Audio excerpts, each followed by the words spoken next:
Remove jumper J7 and connect the installer provided condensate overflow device to CN23 per below. When an overflow condition is present, the device should open connection, signaling the unit to turn of the system. I guess turn off the system.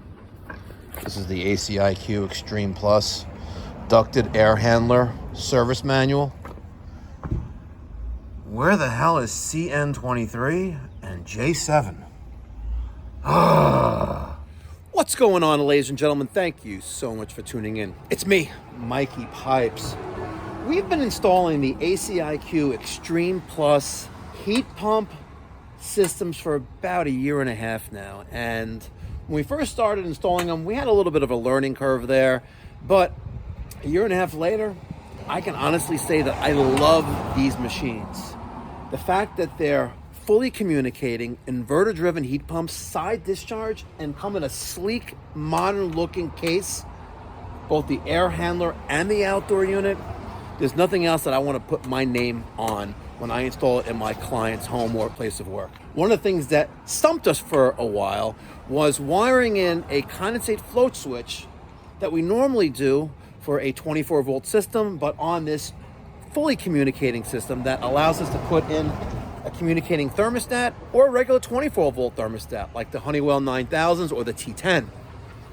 Today in this video, we're gonna demystify and debunk CN23 and jumper J7. Are you ready? Let's go. We're gonna make a phone call to ACiQ Priority Tech Support. If you're a gold level dealer or better, you get a special phone number to call that puts you to the head of the class. Don't worry, bronze and silver, you're taken care of as well with your own dedicated support number. But the better relationship you have with ACiQ, the higher up in the queue for tech support you're gonna get. Let's give them a call, live. You have reached ACiQ, Dealer Tech Support and Customer Service. Please select from one of the following options. For dealer technical support, press 1. For dealer custom...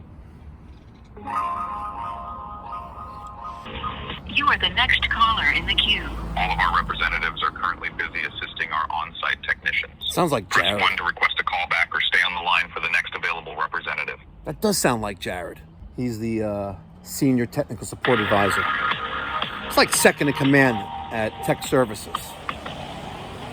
Chris Whitmore is the head of Tech Services at ACiQ. 2,000 years later.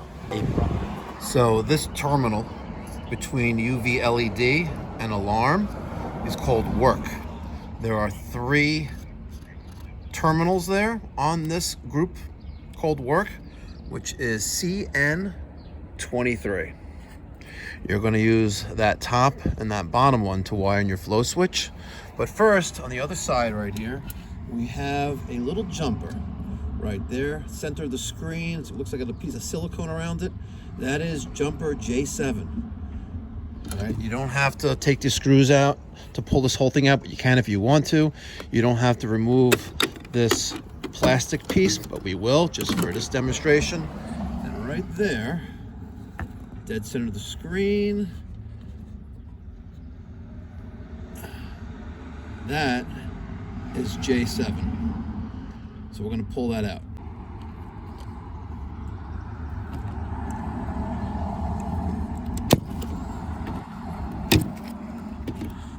There we go. There's a piece of silicone, and there is that little jumper J7. A little bit of a better angle for you.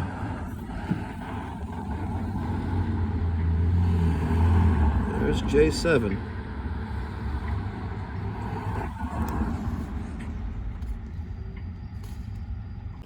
Now on our installs, we have 2 possible options for a condensate high water level float switch. All right, we can use the CS1. This is by Assurity. This is the condensate safety overflow switch, which goes in line.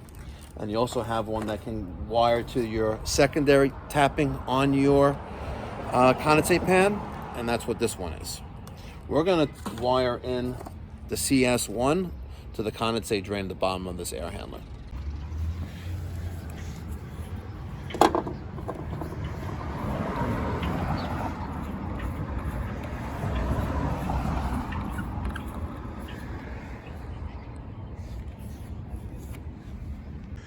Here is that CS1 pipe switch. This is our threaded connection to go into the condensate tapping.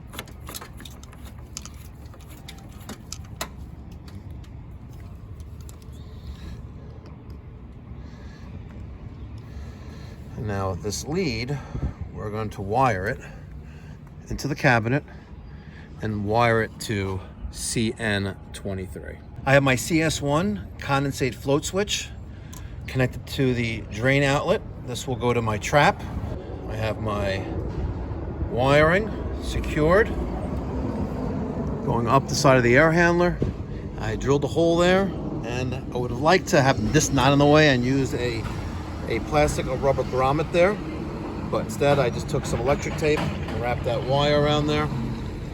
I cut the end of the conductors shorter, and now we're going to loosen up those two terminals on CN23, which is also labeled work. And one wire is going to go there, and the other one on the top. All right, ladies and gentlemen, the condensate float switch is now wired.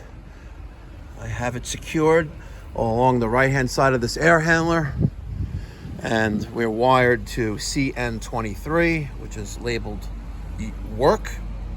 It's also numbered CN23 in there.